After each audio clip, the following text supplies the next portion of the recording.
Hi folks, in this video interview I spoke to Liam Fuller, the 16-year-old who's developing a AI chatbot for e-commerce stores. It was really great to speak to Liam at the Web Summit.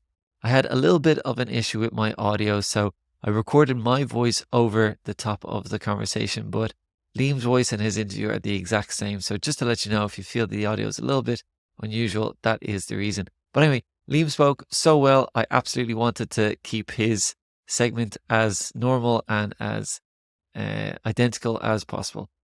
Thanks for listening. I hope you enjoyed this conversation. Hi, so I'm at the Web Summit today and I'm joined with Liam Fuller. Thanks so much for joining. No worries, no worries. Good to see you. Can you tell us how are you getting on at the Web Summit so far? Great. I've been loving it. Meeting lots of interesting people, meeting some potential investors too. So that's always good. And meeting some other startups, working on really interesting things. And can you tell us what is your business? So my business, we're an AI machine learning company called APID.ai. We're an e-commerce and online retail industry. And it stemmed from a problem that my dad had. He actually has an e-commerce store. And not that long ago, he came to me with a problem and he said, most of the customers who are coming onto my store aren't actually going to the checkout and paying for anything. So I thought, why was this? So I started talking to other e-commerce stores around Dublin and Ireland, and they said the exact same thing. And it came down to two reasons. One, their customers were losing engagement, and two, they couldn't find the product they were looking for. I know that like when I'm looking on an e-commerce store, it takes a long time for me to find the product I'm looking for, because you go through category and then you go through subcategory and then you get your flung with thousands of different products. But the aim with my idea was that, okay, why don't I make a sales assistant like one in a real store, but for online retail using AI? So it could guide the user from the homepage to a select few options, products, bring them from the select few options of products to the checkout in a conversational way, like a conversation rather than scrolling forever to find a product you want. So is it like a personal shopper or what exactly does Yeah. it do? So what it does is that an e-commerce store owner will come to me and they'll go onto my website, put in their store URL, and they'll put in some preferences, and we'll take all the data on their website, we'll put it into a database, and use that to make an assistant for that store specifically. So they'll get like this piece of code they put onto their web store, and that chatbot it works straight on their web store straight away, and it uses all the information on that web store. And you can have conversations with it based on that information. So it's for each individual web store, for e-commerce store owners, really. And have you tried this with some businesses or some use cases? Yeah, so I've been trying it on with my dad's store, and he's been reaching out to some of his other contacts, and we're kind of in a beta stage with a demo we have currently, which we're actually showing on Tuesday. And yeah, so started building the demo about 12 weeks ago, and got the idea about 4 months ago. So we've kind of been going through like a customer discovery phase and then transitioning into beta testing. So how do you go from being in transition year to developing an AI assistant for e-commerce So websites? a bit of background about myself is that I've done BT Young Scientist in the past, and had some science projects there. So about a year ago, I really started getting interested in AI like everybody else in the world because ChatGPT came out. So I started exploring its use cases and see what it could do. And I got really interested. So I did research over a few months, met one of my co-founders who at the BT Young Scientist actually, who is a great, really, really smart tech guy called Shaunuk.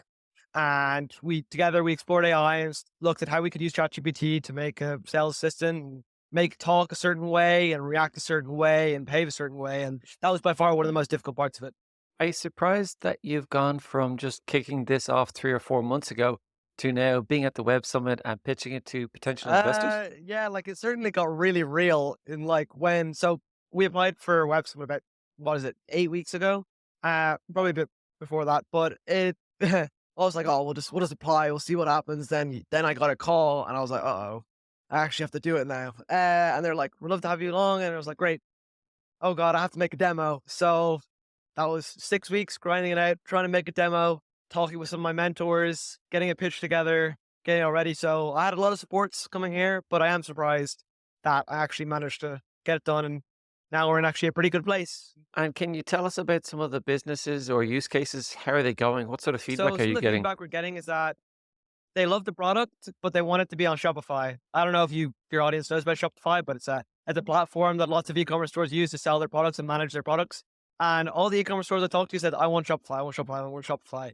So that's what we're currently trying to do. And that's one of the main reasons we want a little bit of investment. So we can go from these smaller stores to doing like personal things for these small stores to like a large scale. So we can facilitate that integration with them, really. So integration with Shopify or other Or platforms yeah, like WordPress, for example. yeah, exactly. That's really key, and that's the feedback we've gotten. Another thing is that they want to integrate their customer service, so they want to be able to answer customer service queries. That's another thing we're working on. So we're seeing like functionality that these people want, and we're trying our very best to try to figure out how we're going to build that for them as quickly as possible and deliver it so they can It test it. sounds like a ton of work. I mean, I'm outside this industry, but it sounds Yeah, like so much work. it definitely is. It's not. It's not.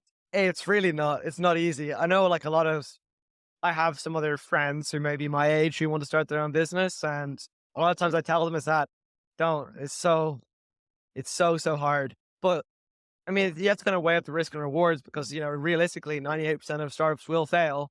So my kind of methodology is that you have to move as fast as possible and learn as much as possible in a short period of time. Because so many different ways startups can die. Like ChatGPT released last week a new API assistance, which kind of blew my mind. I was like, oh no, this could kill us. Turns out it didn't. It won't kill us, but there's so many different things that can kill startups in such a short period of time. So you have to constantly iterate, and get better. So does the ever evolving nature, like the week to week changing of the industry, does that scare you? Or do you just feel like there's so much opportunity because every time someone releases something, you think that's something I can build on? It's so hard to keep track of everything because the AI space, I don't think people realize this, that it moves at such a rapid pace. Every day I'm on Twitter or X, whatever it's called now. Um, and there'll be new papers coming out every hour on a new way to do AI better than yesterday. And it's very hard to keep track of it, but it doesn't necessarily mean like that's the best way to do it. Like there's only so much I can keep up with everything that's happening. I just wanted what I kind of realized over time was that I just need to focus on my customers and how I can make the best product for them and iterate, continue to make the best product for them because that's what really matters in the end. Maybe it won't be the most technically advanced product out there, but it'll be the best for our customers, and that's how you make money in a business. Do you think AI is promising to solve all of our business problems like the internet did at the start? Or do you think there's still things we have to do individually, like talk to our individual customers? Yeah, that's an interesting point. I know everybody's talking about AI now, and it's kind of like I wasn't even alive for this, but the dot com bubble, and everybody's like internet, internet, internet. And now it's kind of like AI, AI, AI. And I do think it's on the same scale. It's on the same trajectory of how many people are looking at AI and starting to use it. And it's showing the same curve, the adoption curve. So it's like, ChatGPT has 100 million users nearly every week, which is insane. And that's kind of on the same scale that the internet was growing at. So I do think that AI will completely take over how businesses run, how businesses operate, how businesses hire, how businesses do calls, anything like that. But the position it has to be in is really to be assisting the human because the human in it really provides not the creativity, but it provides direction. Because the AI has, like, I think people get confused about this. Like, the AI doesn't actually know that the business like is a thing. It's like it knows what a business is, but it's not like it has the same understanding of me or you. It also doesn't have the same understanding if you're on a sales call with a potential customer that the customer's like, you know, there's a human element to business.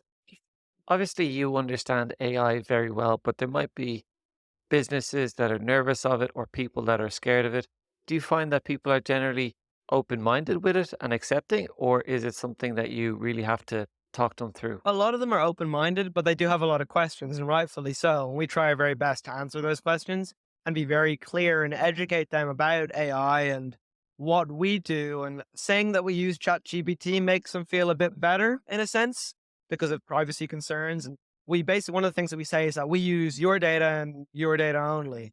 So that's what we use. We take your data from your website, don't share it with anybody else. We use this for your website. So that kind of makes them feel a bit better. There's a lot of things to explain to them, but I find that when people see the demo, they're like, "Oh, okay, we'll try it," because they can see the benefit of how quickly it can turn their potential customers into actual paying customers. So, between building the product, following industry trends, and developing the business, I don't know how you have all the time.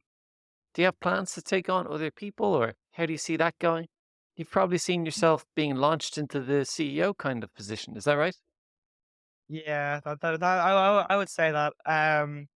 Yeah, so it's kind of been like I've kind of had to adapt to because I've kind of become like the person that has to try figure out where we're going, what we're gonna do, how we're gonna get to Web Summit, how we're gonna make a demo for Web Summit, and manage that between my other two co-founders who've been helping me along the journey. But I by far had to have most better responsibility out of the three of us to get stuff done. Um, I mean, taking on other people would make sense, although it means I would just have to manage them more.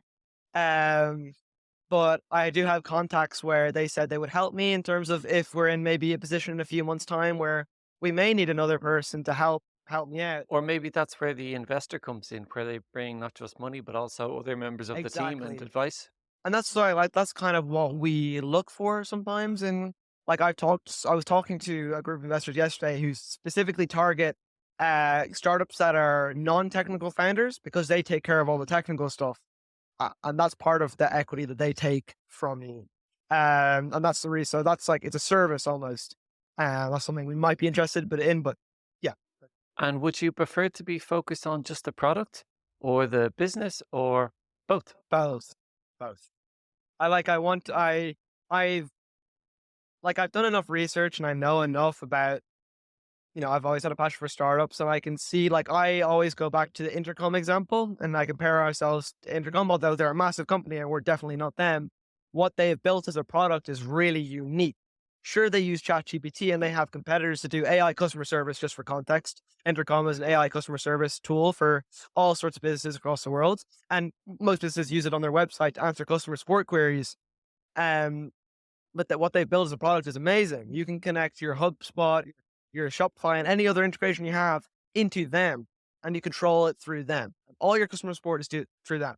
And that's what I see APID being. I want us to be the AI sales for your e-commerce store or for your online business. And that's what they built out over time. And their product is really, really amazing. So that's kind of what I like. I want to drive a vision because I can see that they've had success with this and I take notes from that. That's where I want to direct it. I think many times people ask us if we have a 5-year plan or a 1-year plan. I actually think that's too long a time now because the world changes so quickly these days. In your case, do you have a 6-month plan or what are your thoughts on that? See, things come really fast, so I try to adapt based on what's happening at the now. I think that's the best way to go about building a business and also enjoying your life fundamentally is that, if just like I found that time actually moves slower for me personally when I'm just in the moment building the business. And I'm sure I have these 6-month plans, but since we're so early stages, things just come at us. We have to adapt to them. We have to change. Say, if an investor may want to have a meeting with us, I have to do stuff to prepare for that. Like over the next 3 months, I want to get more customers, actually have them paying for the product through a potential business revenue stream that I'm thinking about, and get some investors on board. It sounds like you're a wise head on young shoulders. You're thinking that you also have to have a life, do school, work hard, stay in contact with your friends. I definitely was nowhere near that when I was your age. Can I ask you, would you have any tips or suggestions for someone listening to this who wants to get in contact with you? Oh, but yeah. So we contact us, join our waiting list. It's called APID.ai, APID.ai. That's the URL.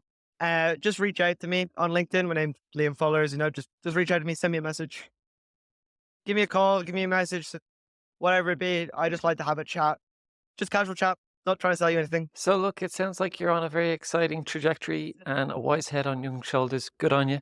And well done on getting to Web Summit and putting yourself under a bit of pressure to get it all done. Yeah, for sure, for sure. Best of luck with it. Thank you very much. Thanks for speaking to me. I really like it.